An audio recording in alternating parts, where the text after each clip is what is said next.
একজন প্রবীণ হয়ে যায়, যখন একজন সন্তান ধীরে ধীরে বাবা হয়ে যায়, শেষ বয়সে গিয়ে সন্তানের কাঁধে ভর দিয়েই তাকে সামনে এগিয়ে যেতে হয়। সেই জায়গা থেকে আমরা আমাদের এই মাওলানা আব্দুল হামিদ খান ভাসানী থেকে এই শিক্ষাগুলো সহ আরও অসংখ্য শিক্ষা নিতে পারি, যেই শিক্ষাগুলো আমাদের বর্তমান বাংলাদেশের ভবিষ্যৎ বাংলাদেশের রাজনীতির যে ধরন সেটি নির্ধারণ করবে, এবং নেতাদের সাথে জনগণের যে পার্থক্য, যে একটি বিভেদ, সেই বিভেদের যে দেয়াল, সেই দেয়ালটি ঘুচাবে। এবং সবশেষে মাওলানাকে নিয়ে, আমাদের লাল মাওলানাকে নিয়ে একটি কথাই বলতে চাই, যে ওই মুহূর্তে ওই শাসক এবং শোষকদের বিরুদ্ধে গিয়ে নিজের গার্ডস শো করে, বোল্ডনেস শো করে, যেভাবে একজন বলেছিল যে পিণ্ডির জিঞ্জির থেকে মুক্ত হয়েছি, দিল্লির দাসত্ব করার জন্য নয়, এই কথাটি বলার গার্ডস আমরা 24-এর অভ্যুত্থানে দেখিয়েছি। এই কথাটি যেন আগামীতেও আমরা বলতে পারি, সেটি আমাদের হৃদয়ে একদম স্বর্ণাক্ষরে লিখে রাখতে হবে। আমরা আমাদের জীবনের প্রত্যেকটি জায়গায় ঠিক এভাবেই আমাদের মাওলানাকে, আমাদের লাল মাওলানাকে আমাদের আগামীর বাংলাদেশের অন্যতম একজন আইকন হিসেবে রেখে বাংলাদেশকে সামনে এগিয়ে নিয়ে যেতে পারি। আমরা আমাদের জায়গা থেকে একটি জিনিস বলেছি যে 2000 মানুষ পরিবারের কথা চিন্তা না করে, মা বাবার কথা চিন্তা না করে, সহধর্মিনীর কথা চিন্তা না করে, সন্তানের কথা চিন্তা না করে জীবন দিয়েছে শুধুমাত্র একটি নির্বাচনের জন্য নয়। শুধুমাত্র একটি নির্বাচনের জন্য যদি এমন কিছু হতো, তাহলে বিগত 16 বছরে এই শুধুমাত্র নির্বাচনের জন্য সকল মানুষ একসাথে রাজপথে নেমে যেত। এই মানুষ একসাথে নেমেছে যখন খুনি শেখ হাসিনার করাপ্টেড প্রত্যেকটি সিস্টেম ধ্বংস হয়ে গিয়েছিল, এবং মানুষ প্রত্যেকটি জায়গায় গিয়ে নিজের সাধারণ যে মৌলিক অধিকারগুলো, সেই অধিকার থেকে বঞ্চিত হচ্ছিল।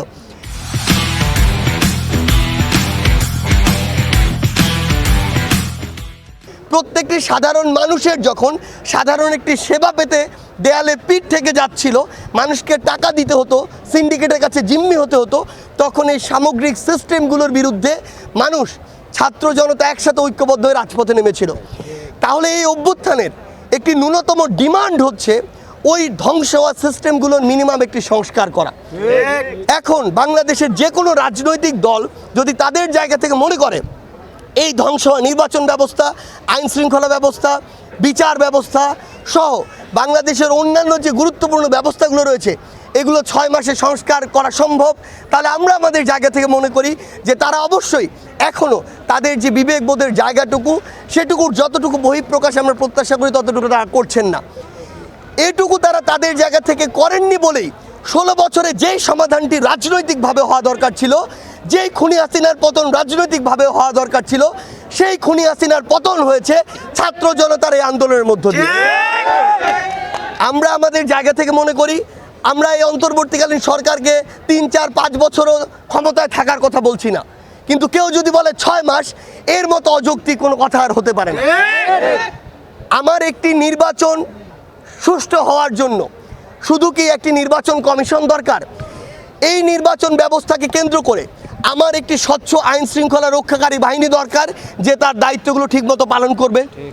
সেই জায়গায় যদি কোনো অপকর্ম হয়, কেউ যদি ক্ষমতার অপব্যবহার করে, তাদেরকে বিচারের আওতায় আনার জন্য আমার একটি বিচার ব্যবস্থা দরকার। এবং এই সামগ্রিক বিষয়গুলোর জন্য আমার দেশের মানুষ এখন দ্রব্যমূল্য নিয়ে কিংবা বাজারে গেলে ঠিকমতো কেনাকাটা করতে পারে না। সিন্ডিকেটগুলো হাত বদল হয়েছে, সিন্ডিকেটের মধ্যে নিজেদের মধ্যে দলে দলে এখন নেগোসিয়েশন হয়। এই কালপ্রিটগুলোকে উৎখাত না করে মানুষের মধ্যে ঠিকমতো এই যে বাজার করার যে ক্ষমতা, সেটি তৈরি না করে আমরা কিভাবে নির্বাচনের গল্প দিই? আমরা আমাদের জায়গা থেকে মনে করি অবশ্যই 6 মাস যেমন সম্পূর্ণ অযৌক্তিক একটি সময়, আবার 3, 4, 5 বছর অনেক দীর্ঘমেয়াদী একটি সময়। আমরা চাই একটি নির্দিষ্ট যৌক্তিক সময়ে এই সিস্টেমগুলোর একটি আস্থাযোগ্য সংস্কার হোক, এবং এর পরবর্তীতে অবশ্যই একটি সুষ্ঠু নির্বাচনের মাধ্যমে জনগণের সরকার ক্ষমতায় আসুক।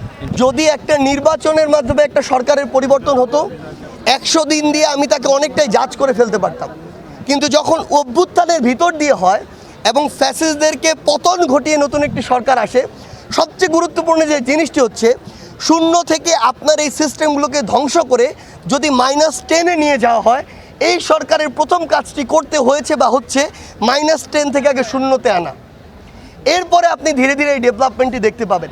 আমার জায়গা থেকে আমি মনে করি 100 দিন যদিও এই সরকারকে জাজ করার জন্য খুব বেশি সময় নয়, কিন্তু তারপরে এটাও সত্য যে 100 দিনে আমাদের প্রত্যাশা যতটুকু ছিল ততটুকু প্রত্যাশা আমাদের পূরণ হয়নি, এটিও সত্য। এবং সবচেয়ে গুরুত্বপূর্ণ আরেকটি বিষয় হচ্ছে আমাদের জায়গা থেকে যেটি আমরা মনে করি, এই 100 দিনে সরকারের অবস্থান আরও ভালো হতো যদি বাংলাদেশের রাজনৈতিক দলগুলো সরকারকে সহযোগিতা করত। আমরা আমাদের জায়গা থেকে এটি বিশ্বাস করি এই সংস্কার সিস্টেমের প্রত্যেকটি জায়গায় রাজনৈতিক দলগুলো দেশের কথা, দেশের মানুষের কথাকে প্রায়োরিটি না দিয়ে কিভাবে ব্যক্তির স্বার্থ প্রাধান্য পায়, দলীয় স্বার্থ প্রাধান্য পায়, কিভাবে নিজের দলের ম্যানটাকে একটা গুরুত্বপূর্ণ জায়গায় বসানো যায়, এগুলো নিয়ে তারা ব্যস্ত হয়ে গিয়েছে। এখন একটা সরকার যদি দেখে যে তার এই সিস্টেমগুলো সংস্কার করার জন্য ওই মানুষগুলোর সাথে ফাইট করতে হচ্ছে যারা ফ্যাসিস্টের বিরুদ্ধে অভ্যুত্থান ঘটিয়েছে, ওই মানুষগুলো দেশের স্বার্থের প্রায়োরিটির আগে ব্যক্তি স্বার্থ, গোষ্ঠী স্বার্থ, দলীয় স্বার্থকে প্রাধান্য দিচ্ছে, তখন সরকারকে যেমন ফ্যাসিস্টদের সাথে ফাইট করতে হয়, তাদের দোসরদের সাথে ফাইট করতে হয়, একইভাবে নিজেদের সাথেও ফাইট করতে হয় যারা ফ্যাসিস্টদের বিরুদ্ধে যুদ্ধটা করেছে। এই জায়গা থেকে আমরা আমাদের জায়গা থেকে মনে করি যে সকল রাজনৈতিক দলগুলোর এই মুহূর্তে সহযোগিতা করা উচিত। তারা যদি সরকারকে ঠিকমতো সহযোগিতা করে তাহলে পরিস্থিতি দ্রুত স্বাভাবিক হবে, সংস্কার দ্রুত হবে, নির্বাচন দ্রুত হবে। আপনি দ্রুত নির্বাচন করার প্রক্রিয়া পরোক্ষভাবে বাধাগ্রস্ত করছেন, আপনি আবার দ্রুত নির্বাচন চাচ্ছেন, এগুলো তো আসলে কাইন্ড অফ প্রহসন।